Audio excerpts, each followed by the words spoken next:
Análisis, opinión, crítica, la noticia del día. La mesa de los noticieristas con Milton Rojo, Javier Cabrera y Francisco Arizmendi.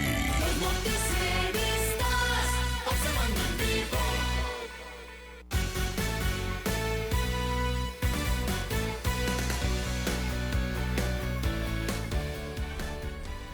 7 de la noche con 5 minutos, al auditorio. Agradecemos por supuesto que siga en sintonía de Vibra Radio a través del 96.9 en Culiacán, 99.5 en Mazatlán, 104.3 en Los Mochis, 92.1 en Guamúchil, 94.5 en Guasave y por supuesto también a través de nuestras plataformas digitales, tanto en Facebook, Luis Alberto Díaz y Los Noticieristas, como también a través de YouTube, Los Noticieristas. Estamos ya en la mesa de análisis y como cada noche nos acompaña en este lunes Javier Cabrera. Javier, muy buenas noches. Buenas noches al auditorio. Muy buenas noches, Milton Rojo. Muy buenas noches. Muy buenas noches, Francisco Arizmendi. Muy buenas noches, Sinaloa. Buenas noches, José Luis. Y muy buenas noches, al auditorio. El día de hoy vamos a iniciar con varios temas. El primero, bueno, pues uno que llamó bastante la atención en el Congreso del Estado, porque parecía que después de estos registros para lo que será el nuevo Instituto para la Protección de Personas Defensoras de Derechos Humanos y Periodistas, pues todo parecía indicar que ya estaba, pues no planchado, pero sí prácticamente todo acomodado para que el ex ombudsman Óscar Loza Ochoa pues fuera el director de ese instituto, aunque obviamente tenía que cumplirse con todo el protocolo legislativo al respecto. Sin embargo, el día de hoy, Comisiones Unidas de Puntos Constitucionales y Gobernación y de Derechos Humanos pues determinaron que él no cumplía con los requisitos para poder ser considerado para lo que será ya el proceso de las comparecencias. Sí están habilitados para ello los periodistas Jesús Bustamante Rivera, José Manuel Salas y además también Jenny Judith Bernal Arellano. Ellos tres van a estar compareciendo el próximo 20 de julio a partir de las 11 de la mañana, y de los 12 que se registraron para los consejeros o integrantes del Consejo Consultivo de este instituto, los 12 cumplieron con los requisitos y ellos van a comparecer el mismo día, pero a partir de las 4 de la tarde. ¿Qué le dijeron a Óscar Loza? Pues que no cumplía con uno de los apartados de la convocatoria, que era una antigüedad mínima de 5 años para título profesional de nivel licenciatura. Vamos a escuchar lo que le dijeron, por cierto, del área jurídica del Congreso del Estado. Fundamento en la base cuarta de la convocatoria se determina desestimar el registro del aspirante Óscar Loza Ochoa de que no acreditó el cumplimiento de requisito previsto en el inciso D de la base primera de la convocatoria, consistente en poseer al día de la designación una antigüedad mínima de 5 años, título profesional de nivel licenciatura, toda vez que su expediente y currículum vitae no se advierte título profesional expedido con antigüedad mayor de 5 años. El tema fue que pues los diputados como que ya estaban listos para votar un dictamen donde viniera también él. De repente se encuentran con que no viene Óscar Loza, que no cumplía con los requisitos. Dicen, caray, pero hay que revisar, ¿cómo que no cumple? Pues nada más es uno de los requisitos los que no cumple, ¿no? Cuando se dieron cuenta de ello, y entonces los diputados pidieron revisar de nueva cuenta todo, se fue un receso esta reunión de comisiones y regresa viendo que pues sí, no cumplía con los requisitos y ni modo. Fue el único de todos los participantes que tuvieron que pues quitar de la lista, diciendo que no cumplía con este requisito, y con ello pues sí, llama la atención, Javier, que no viene Óscar Loza, en lo que parecía que estaba destinado para Óscar Loza. Bueno, cumplía perfectamente el perfil, ¿no? Yo creo que nadie le puede regatear al profesor Loza su gran activismo de muchos años. En aquel tiempo empezó con Jesús Michel Jacobo, Norma Corona, el abogado ahorita que se me escapa su nombre, Carlos Morán Cortés, que fueron los primeros. David Moreno Lizárraga, que fueron los primeros en impulsar estos movimientos, ¿no? A nivel estatal, convirtiéndose en defensores ciudadanos, porque esa era su figura de toda la población. Yo creo que es muy conocido el profesor Loza Ochoa, y yo lo daba por un hecho, ¿no? Pensé que era el que mejor perfil tenía para ocupar este cargo y que sin duda él estaría en una posible terna. Y sí me causó sorpresa, ¿no? Conocer esta disposición, y bueno, pues los requisitos lo establecen y se tienen que cumplir, ¿no? Necesariamente los requisitos, si así establece la convocatoria, pues muy malo, ¿no? Para el profesor Loza Ochoa, pero pues también hay otros compañeros que sí, al parecer sí cumplen con todos los requisitos. Esperemos ver que este instituto que se va a crear pues sirva de algo. Hemos conocido de muchas experiencias, sobre todo en Colombia hace muchos años, que algunos cursos que nos dieron colombianos, pues donde estaban decepcionados de diversos organismos ciudadanos que habían hecho para defender a los periodistas.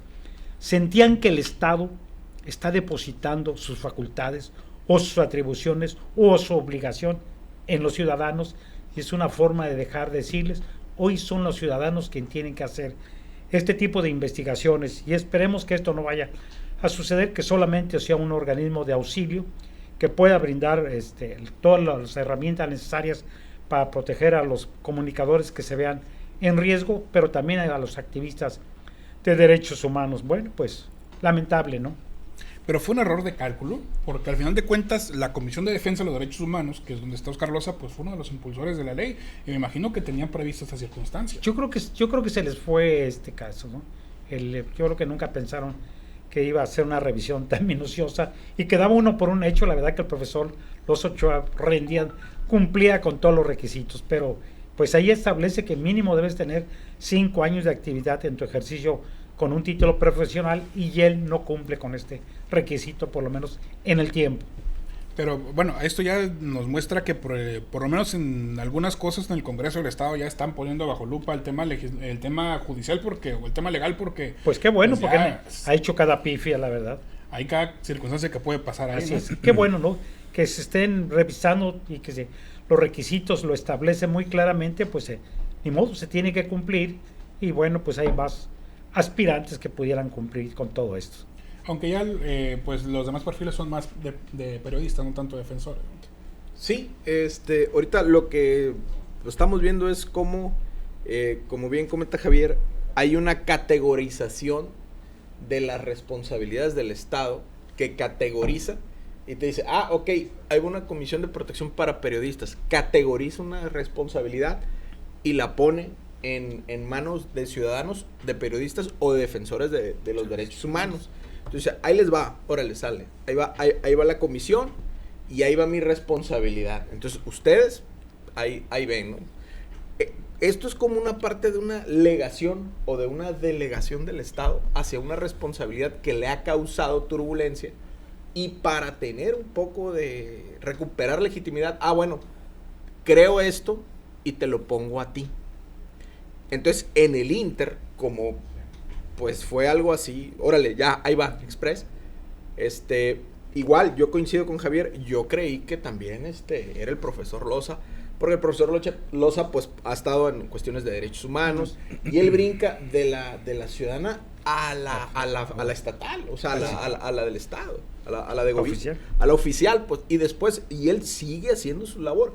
Incluso mucho ha trabajado también el tema de desplazados, el profesor Loza. Entonces, todos pensamos, digo, pues es el profe, pues. O sea, desde que vimos, dije, no, pues va el profe, órale, pues, hubiera, o sea, se veía que era él, pero ¿qué pasa? A la hora de revisar los papeles, pues también su compañero universitario, pues el profe Ambrosio como que dijo, viejón, ¿qué onda? O sea, ¿qué rollo con esto? Entonces, y pues ni modo, o sea, al final del día el legislativo tiene que hacer valer eso. Y bueno, y también hay otros periodistas que también están ahí en la terna y van para adelante, y vamos a ver cómo se va a integrar también, porque pues qué atribuciones va a tener, qué facultades va a tener, y sobre todo cómo van a trabajar. ¿Por qué? Porque repito, es una responsabilidad que el gobierno crea algún área y la delega. ¿Cómo que pasó eso? No, allá ustedes. O sea, y es lo que dice Javier, y la experiencia colombiana fue a prueba y error, pero la diferencia es que los colombianos puedes hablar los temas abiertamente y corrigen. Aquí es a la y te le echas, ¿no? O sea, aquí en México. O sea, no salió como tú querías, pues tú la querías así, o sea, no, tampoco. Y el colombiano tiene esa facilidad. ¿Por qué? Porque ellos sí han vivido más brutalmente la violencia. Pues. Digo, nosotros también, pero ellos, pues ahí están las series que nos ejemplifican algo. Y habrá mucho que esperar, poco que esperar. ¿Cómo ves tú, Francisco, de este instituto? Mira, Si mal no recuerdo, se acelera la creación de este instituto. Ya estaba en iniciativa, etcétera, a raíz del asesinato de Luis Enrique Ramírez. Como cuando nace la Comisión Nacional de Derechos Humanos, en la época de Carlos Salinas de Gortari, por el asesinato de la licenciada y doctora Norma Corona Sapien. Se han creado muchos organismos de defensa de periodistas, etcétera. Sin embargo, reporteros, reporteras que han ido a las mañaneras de manera frecuente frente al presidente López Obrador han sido agredidos, han estado a punto de ser asesinados, recientemente una reportera de Puerto Vallarta, etcétera. No hay, la verdad, el blindaje para que cuando un reportero corra riesgo por su vida, pues este tipo de organismos los protejan, ¿no? Aunque tengan el botón de pánico, etcétera. Es muy difícil, pero hay que ver sobre la marcha si de algo pueden ayudar, porque de repente hay compañeros o compañeras pues que tienen que abandonar su lugar de origen para salvar el pellejo, y eso pues cuesta, y hay que recordar que los salarios en los medios de comunicación no son así que digamos como para llevar una vida wow, ¿no? Y menos si te tienes que cambiar de residencia con tu familia, esposa, hijos, etcétera. En fin, lo principal es que nos respeten la integridad física. Y a partir de ahí, pues no hay garantía, menos en el estado de cosas que estamos viviendo actualmente, no únicamente en Sinaloa, en todo México, donde la actividad periodística pues se ha convertido hoy por una de las más de alto riesgo, y que lleva bastante, se sigue incrementando el número de asesinatos de colegas, hombres y mujeres, que en la mayoría pues queda en la impunidad. Pero en el tema del profesor Oscar Carlos Ochoa, pues el profesor Oscar Carlos Ochoa nunca ocupó ni ha ocupado puestos oficiales con presupuesto para defender los derechos humanos de cualquier ciudadano. Los que lo conocemos desde los años 70 para acá, siempre lo hemos visto participando a favor de estas causas, siempre.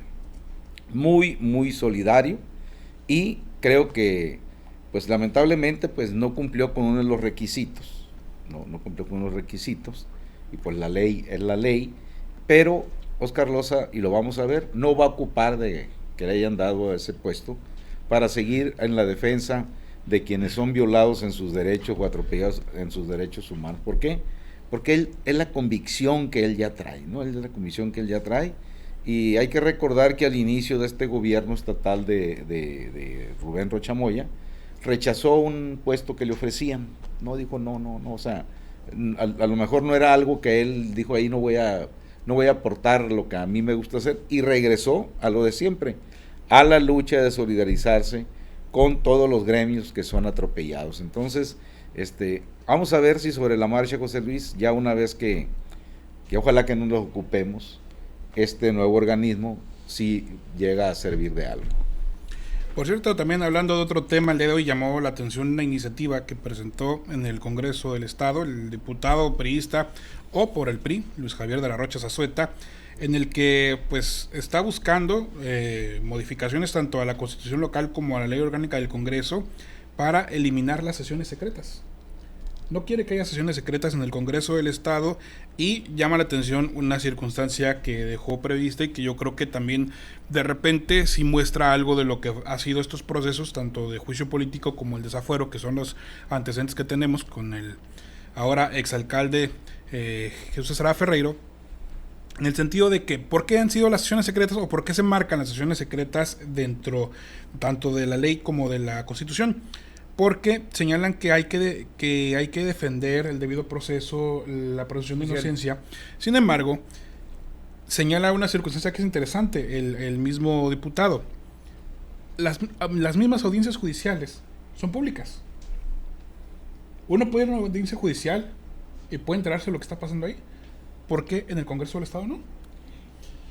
Dice, está bien, si quieren que la conformación del expediente, todo lo que lleva ese proceso previo y demás, que se lleve de manera secreta, no hay problema, que lo haga la comisión instructora o si quiere la comisión de puntos constitucionales, pero al momento en que ya se llega a discutir el dictamen al pleno, que en el pleno sea público. Eso llama la atención porque, bueno, hasta cierto punto, pues sí, hay audiencias públicas, uno se puede enterar de qué está ocurriendo, y en el Congreso pues no ocurrió lo mismo hasta que nos enteramos después que salió la Junta de Coordinación Política. Pero yo sé que legalmente podría tener algunas circunstancias similares, algunas diferencias también entre una u otra cosa, pero llama la atención que ya haya alguien que por lo menos ponga el dedo en la llaga y diga, no, yo no quiero sesiones secretas más, aunque pues obviamente no tiene hasta el momento, yo creo que ni el respaldo de su propio coordinador parlamentario, y mucho menos de gran parte de la Junta de Coordinación Política, pero sí llama la atención que en medio de, por cierto, de todavía otro juicio político que se va a estar discutiendo, pues venga este tema. Parece que hay otras cosas atrás de esto, porque en estas famosas sesiones secretas, pues a varios de ellos casi les doblaron las manos, y quienes se doblaron fueron todos los que fueron, por algo se las doblaron. Entonces hoy hablar de apertura, cuando ellos tienen la facultad de hacerlo, son asegunas, y las audiencias públicas que se dan no necesariamente pueden ser públicas. Hay veces que las familias de los imputados y las víctimas pueden pedir que sean privadas. Por cuestiones de riesgos, ¿no? Y también quienes han asistido a sesiones públicas recordarán que antes de que empiece una sesión pública, el juez te hace algunas aclaraciones sobre las identidades de las personas, que aun cuando ahí se puede decir el nombre completo, la fecha de nacimiento y todo, no lo puedes hacer público, porque estás incurriendo en delito. Hay algunas causales que establece la ley y que el juez también te las puede decir. No te permiten entrar con una pluma, no te permiten con grabadora ni con... Te dan una hoja, una pluma, ellos y lápiz. No puedes llevar la pluma tú porque puedes llevar una pluma para grabar. O sea, hay muchas medidas. Pero esto necesariamente, pues la gente que tiene mucha experiencia puede grabarse todo lo que están diciendo. Y hay gente con una gran habilidad que te pueden repetir párrafo por párrafo de lo que todo se está leyendo ahí. Y sobre todo lo que interesa, ¿no? Pero aquí en el tema de las audiencias públicas, desde la anterior legislatura se ha venido pugnando porque las sesiones, incluso en comisiones, ya no sean secretas o no sean privadas, que sean públicas para que la gente conozca los puntos de vista de cada uno de los diputados, y me parece bien, pero sería más honesto que digan qué sucedió y por qué votaron de esta forma todos los diputados, porque les hablaron a cada uno de ellos, una y otra vez, por varias vías, hasta que los convencieron que así debía ser el voto de todos los que estaban ahí presentes para que se viera unificación. Por eso hubo uno que otro que mejor decidió no ir.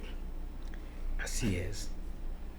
Efectivamente, porque no estaban de acuerdo, porque de ellos, a criterio de ellos, varios de ellos me comentaron que no, ellos sentían que había irregularidades en este proceso, que no se habían cumplido con lo que establece la ley. Y el mismo Luis Javier de la Rocha ha sido muy enfático en eso y dice, pues si nos vamos a quienes cumplen con más requisitos para un juicio político, pues está el químico, cumple con mayores circunstancias que el mismo Estrada Ferreira.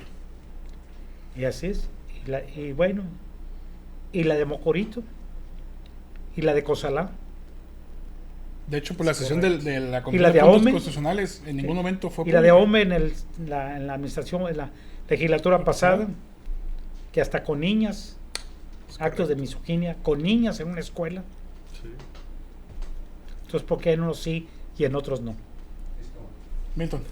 Bueno, esta es una situación en la cual el secretismo, o sea, el hacer las cosas en lo oscurito, es porque tal vez la élite o los núcleos de poder no se ponen de acuerdo rápido.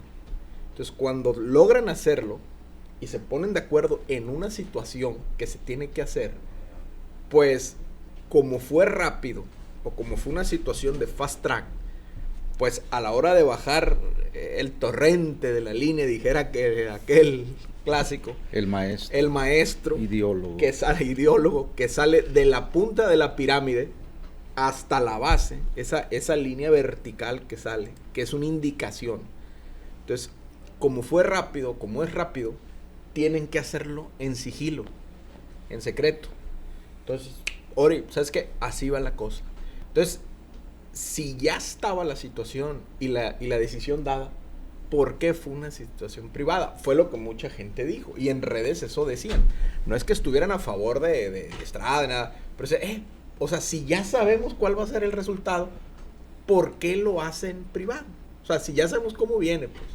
Entonces, tal vez son las formas, son los usos, son las costumbres de algunos actores que tal vez se ponen rejegos a la hora de recibir la indicación y patalean tantito. Entonces, no, pues vamos haciendo la secreta para no batallar.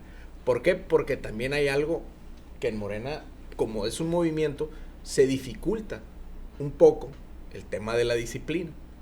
Pero al final del día se ejerce, ¿no? Entonces, mucha gente decía, hey, ¿por qué secreto? Si ya todo el mundo sabía lo que iba a pasar. Entonces, ahorita viene este diputado de La Rocha y dice, hey, pues ya, o sea, que se acaben las reuniones secretas, pero por modo de operación o por modo de hacer las cosas, por modus operandi, vamos a decir, pues todavía no, pues, o sea, sí es muy bonita esa, pero pues necesitamos seguir operando ciertas cosas en secreto. Que no le gusta a la ciudadanía, no le gusta, pero así son las formas ahorita. Así son las formas, hacer caso. Y si es en secreto, es en secreto. Y si es en público, es en público, sin bronca. Pero es una secrecía doble moralista, ¿no? Porque al final de cuentas siempre se filtra lo que se quiere filtrar. Mira, hay que recordar lo que es Morena. Morena forma parte de diferentes corrientes históricas y no históricas de movimientos de izquierda. Se habla del parteaguas desde el 68 para acá, previo al 68 la lucha de los médicos, el movimiento de las batas blancas, etcétera.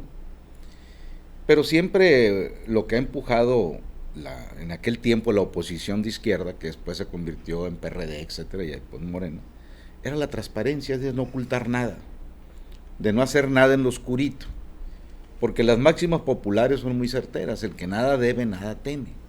Entonces ahora, esto se parece mucho cuando se crean los organismos de la transparencia, pero resulta que sí, hay ya todo un organismo de la transparencia, etcétera, pero de repente el gobierno dice, esto queda archivado por 3 años, por 5 años, guárdese. Entonces, ¿para qué crean ese tipo de leyes así? Entonces, como dice Milton, es a gusto, esto sí, esto no, y pues solamente alguien hace en privado, cuando emanas de lo que debe de ser el poder legislativo, debe de ser la caja de cristal como chivo en cristalería de la transparencia. Ahí no debe haber ningún secreto, pero si vamos a empezar que ahí en el poder legislativo, que debe de ser ejemplo de transparencia, de no ocultar nada, de que van a seguir con el numerito de sesiones privadas, pues no hagas cosas buenas que parezcan malas. ¿Por qué privadas? ¿A qué le temen? ¿Al debate? ¿A que se saquen trapitos al sol ahí? Bueno, eso no debe de ser, porque esa es otra situación que permanentemente el líder moral de ellos, el líder político de ellos, que es el presidente López Obrador, diariamente de la mañanera dice que para eso es la mañanera, para que todo sea transparente y todo se sepa y nada se oculte. Pero si aquí en la casa de la transparencia, que debe de ser el poder legislativo, van a empezar ya a apagar la luz, ¿no?, para que no se sepa qué es lo que hacen en lo oscurito, pues piensa mal y acertarás. Y dice Milton, es que es un movimiento que no se pone muy de acuerdo. No se ponen muy de acuerdo hasta que aparece el fantasma, sí, o el espíritu de don Álvaro Obregón. Ah, ok, sí. Con aquel famoso cañonazo. Sí. ¿No? Que ahorita debe estar actualizado ya por la inflación. Ah, bueno, ayer cumpleaños de fallecido, ¿no? Don Álvaro, o antier, don Álvaro Obregón, salido. Sí. Que y también del general Antonio Rosales, acaba de ser aniversario. Antonio Rosales, sí. Recordemos esa vieja frase, no hay general que no te aguante un cañonazo de 50,000 pesos oro, ¿no? Porque era peso oro en aquel tiempo. Sí. Ahora aplícalo a la inflación. 500. Ah, ponle. 500,000 más o menos. Ponle, bajita la mano. Bajita la mano. Así es. Casi nada. Casi nada. Un cañonazo como para cuántas carteras de huevo. Dijera, a ver. dijera ahora mi que compadre Misa. Ahora que están en Déjate saco comparación. la cuenta, Sí, déjate si es saco un la cuenta. centenario o una cartera de huevos. Fíjate, no, pues imagínate, ¿no? Muy Que buena. con lo caro que está, ¿no crees que ya alcanza para Sí. mucho? No, ya sale más barato hacer un ceviche que unas sopitas con huevo. Sí. Así es, exactamente. 5,376 carteras de huevo. Fíjate, Fíjate, pones una distribuidora. una bodega. Una Así bodega. es. Muy buenas noches, Javier. Nada más hay que recordar que en esta legislatura no solamente son diputados los de Morena, Claro, Claro. hay de otras fuerzas políticas que también pues asumen el mismo papel. Todos parece que son del mismo color. Y yo creo que son del mismo color. Muy buenas noches al auditorio. Muy buenas noches, Milton. Muy buenas noches. Lo que siempre hemos dicho, ocupas lupa para saber cuál es el diputado de Morena y cuál es el diputado del PRI. Porque pues oposición, así oposición, no hay en el Congreso. Muy buenas noches, Francisco. y retomando el tema original de por qué no se aceptó en estos exámenes para el nuevo organismo pro defensa de periodistas que va a haber ahí en el Congreso del Estado, al profesor Carlos Ochoa, nada más recordar que uno de los gobernadores considerados como el mejor o como uno de los mejores gobernadores que ha tenido Sinaloa no tenía título, pero él decía que era egresado de la Universidad de la Vida, don correcto. Alfonso Genaro Calderón Velarde. Buenas noches, Sinaloa. Muy buenas noches, Francisco, y muy buenas noches, auditorio. Son 7 de la noche con 31 minutos. Recuerda, tenemos una cita el día de mañana en punto a las 6 de la mañana con mi compañero Omar de la Rocha. Tenga usted una excelente noche.